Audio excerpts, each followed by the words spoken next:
In the headlines, the joint Ethiopian forces recapture Haik and more places. Jeff Pierce criticizes the United Nations for failing to expose intimidation against its staff by the... Welcome to our News Hour. I'm Daniel Kasahun with the news.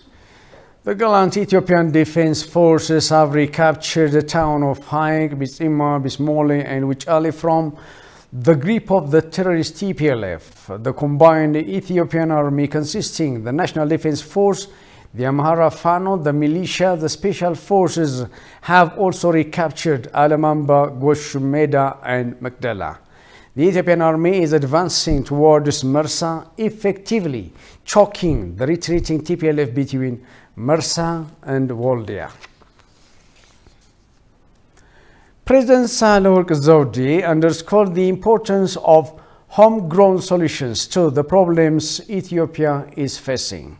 Addressing the celebration of the 16th Nations, Nationalities and Peoples Day, the President stated that no one should overlook the turbulent situation which is against the very existence of the nation. The enemy that attempted to dismantle Ethiopia and destroy the national unity has crossed the red line, the President said, adding that any government would not allow such a treachery and insurrection. Expressing gratitude to Ethiopians at home and abroad who have come together to defend the national interests of the country from the threat it faced, the President further called on the community to continue struggle to preserve Ethiopia's sovereignty.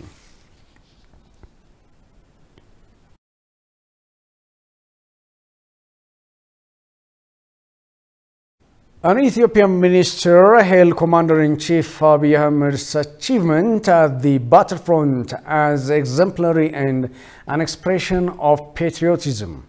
The comment comes at the same time as the Commander-in-Chief has momentarily come back to office after the completion of the first round of Operation for National Unity in Diversity. The recently appointed Minister of Water and Energy, Habtamu Ittefa, also criticized a few Western embassies for their fake alerts to staff and citizens. Let's take a look. Prime Minister Abiy Ahmed's achievement at the battlefront is receiving huge appreciation from senior government officials, celebrities, influential people both here and abroad.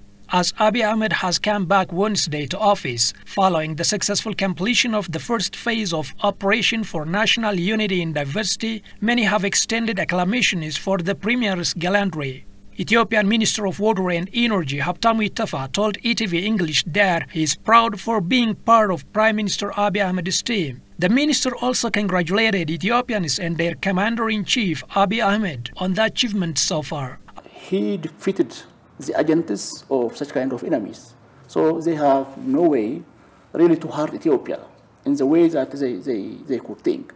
So as a person, I feel proud to be in that team, in his team, and be confident also that Ethiopians have really learned a lot from our Prime Minister, Dr. Abiy. Abiy's achievement at the battlefront is part of his patriotism, the minister said. I really feel proud and very happy when the success was seen. For sure, I was very sure that the PM, Dr. Abiy, has such commitment from the very beginning. Some people say, I love Ethiopia. When you love Ethiopia, you need to show, you need to prove your love by risking your life. That is what the Prime Minister has did. The wrong analysis what the Westerners done was when they tried to propagate and misinform the entire community. They thought as if the PM will flee the country and things will happen like 30 years back. That was what they practiced and that's what they were enjoying. Meanwhile, the minister criticized the fake news alerts to foreigners by few Western embassies and international organizations to evacuate Addis Ababa. This, he said, constitutes a clear defamation. Just 2 or 3 weeks back, I had a meeting with different ambassadors in my office. When we raised the issue, they were surprised. When they are coming to this office, they were telling the traffic jam and life is normal as usual. And they were telling the same back to their people in the homeland. And they were not believing them. Are you sure? That is what their family was asking. And these people were telling everything that is put by the Western media, including the embassy, is a big lie, and defaming Ethiopia in front of international community. So this is life witness that we say. And such kind of embassies are still open and functional, and we have a good communication with them. So these few embassies who try to defame our nation, our country, our government, they are very few. Still they are keeping up on doing what they were doing, propagating, especially with the wrong information around, backed up by their media. For over a month now, the US and few other embassies seated in Addis Ababa have been releasing fake news alerts on the situation in Addis Ababa, but Addis Ababa remains safe and calm as usual. Prime Minister Abiy Ahmed has joined other African leaders in reiterating the continent of around 1.3 billion people needs a permanent voice and seat at the United Nations Security Council represented through the bloc. Issues and decisions that concern the continent cannot continue being addressed without continental representation, the Premier underlined. Prime Minister Abiy Ahmed has momentarily come back to office following the successful completion of the first phase of Operation for National Unity in Diversity.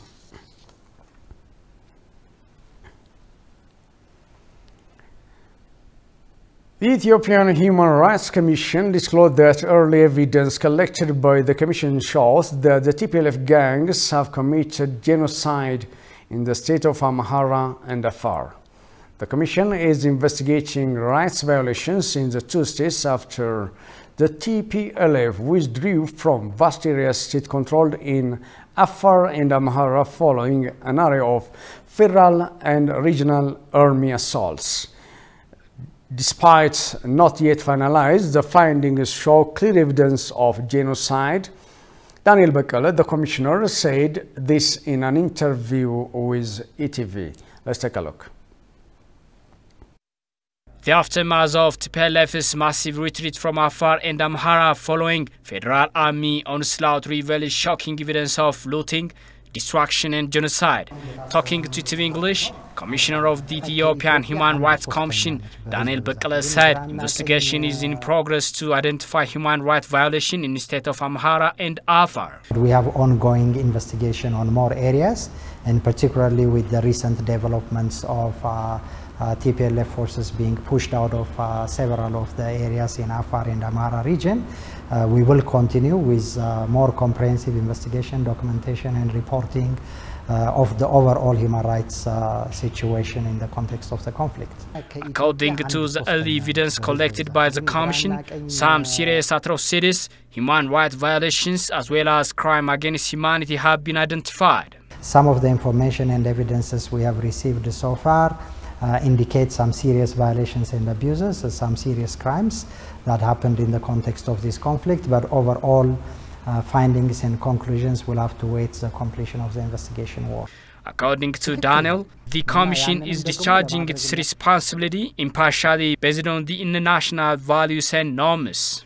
Recently, the Global Alliance for National Human Rights Institution accredited the Ethiopian human rights community as credible commission. The recent reaccreditation of the Ethiopian Human Rights Commission with a status A by the Global Alliance of National Human Rights Institution, which operates under the auspices of the UN Office of Human Rights, is a major milestone in the reform and restructuring and capacity building of the Ethiopian Human Rights Commission, which has confirmed the global level acceptance of the Commission as a commission which is compliant with globally expected standards.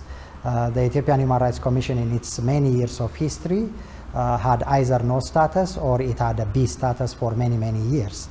It has recently been upgraded to an A status as it has been announced just the other day, and this was following quite a rigorous review process by the Subcommittee for Accreditation of the Global Alliance, which, as I said, operates under the auspices of the UN Human Rights Office.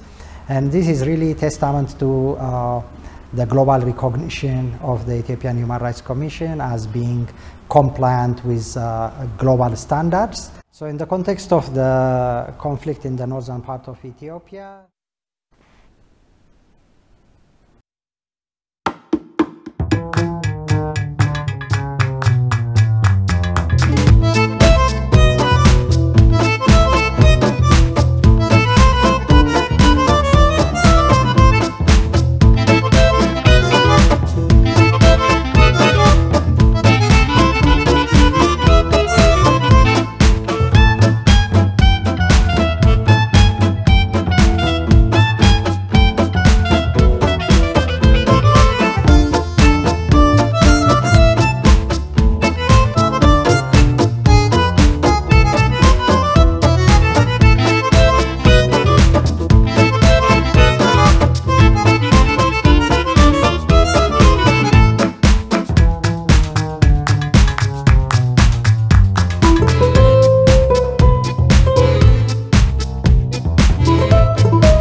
Welcome back. You are watching This News Hour.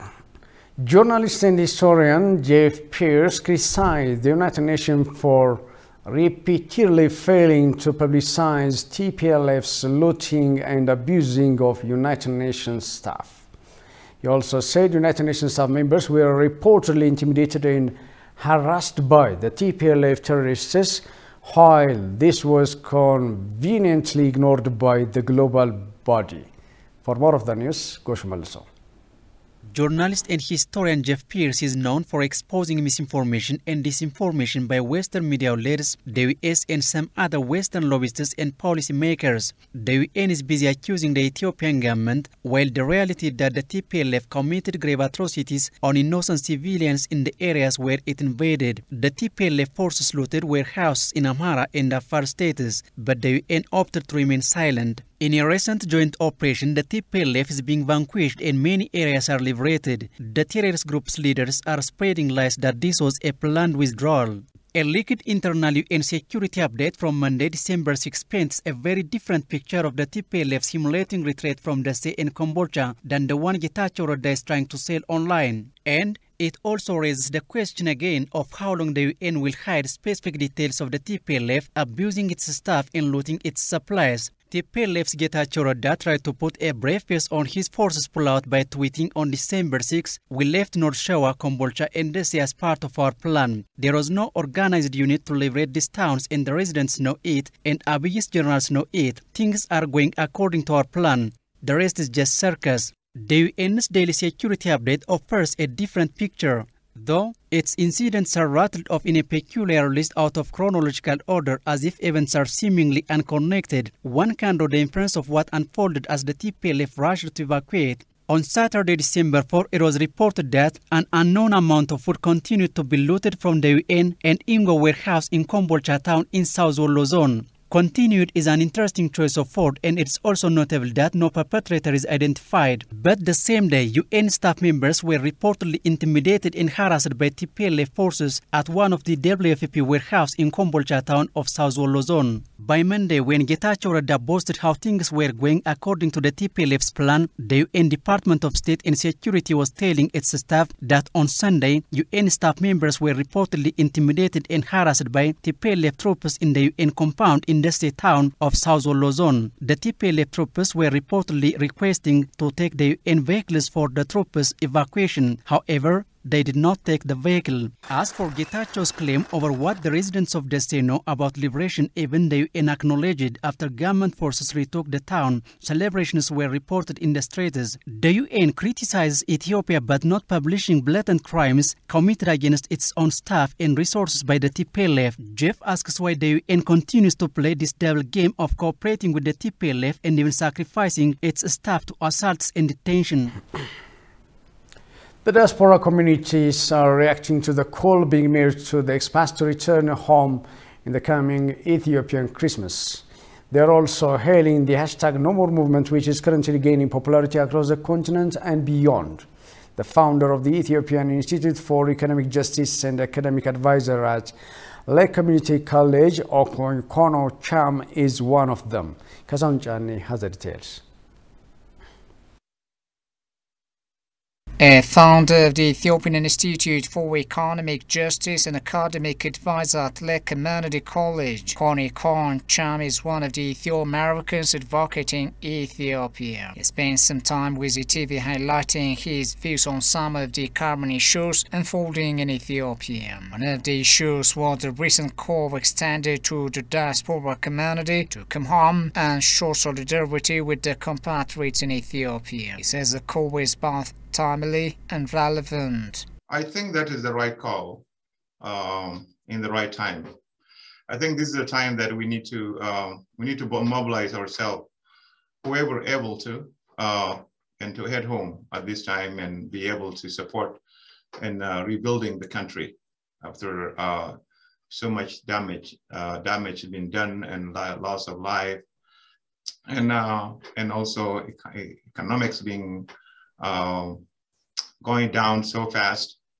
So having the diaspora travel home during the upcoming holiday is the right call. A growing number of Africans and friends of Ethiopia are joining the hashtag No More movement. He says the voice is playing considerable roles in conveying pressures being exerted on Ethiopia and Africa by some in the West. No More hashtag, actually, I think it's creating a major impact in an unprecedented way, because you look around the globe, like the United States, Canada, Australia, Europe,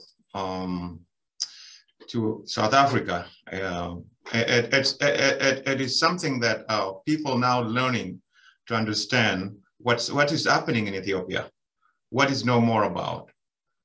And should this continue in the next few months, I think the individuals, organizations, or governments that are reluctant to listen, I think they will start to listen, and also to start to take initiative in what the Ethiopian people are calling for. Commander-in-Chief of the Armed Forces, Abiy Ahmed, who recently returned from the war front, has won great appreciation among the diaspora community for his exemplary role of encouraging the military in the line of duty. I am talking with friends here in the States and across the Western world. Every person I talk to almost saying that if I were home, I would go to the front to support and stand behind the young Prime Minister Abiy Ahmed, who shown by exemplary what it is like to sacrifice for a country, instead of sitting in a room with air conditioning. In a cozy room, yeah. He also took the occasion to highlight on the lingering issues for media outlets that are still conspicuously ignoring positive developments and Ethiopia's cries for justice across the globe, while promoting misinformation and defamation against the country. No more! No more! No more! No more intervention! No more intervention! No more! No more! No more terrorism! That government is no longer in power, and my family's free and living in freedom. They get to speak as they want about the government. The State Department called. We want that policy to change. We wanted to strengthen Ethiopia and support economic and regional security.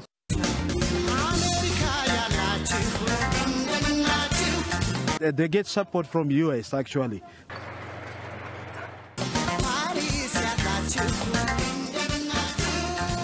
This is the time to stand up and say, nope, Africans can solve their problems by Africans.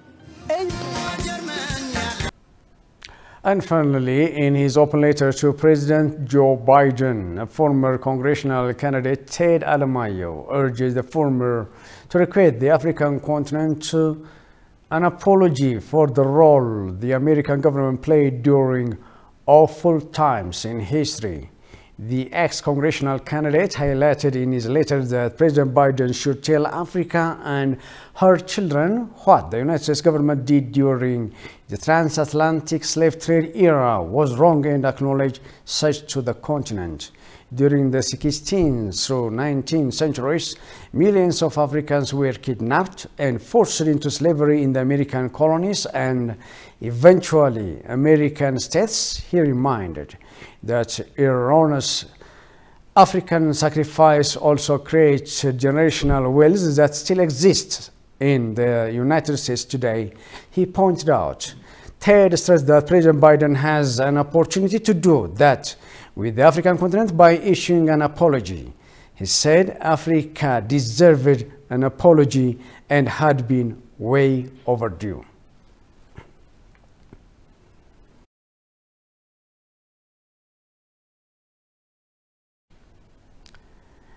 That's all for this bulletin. Thank you for watching.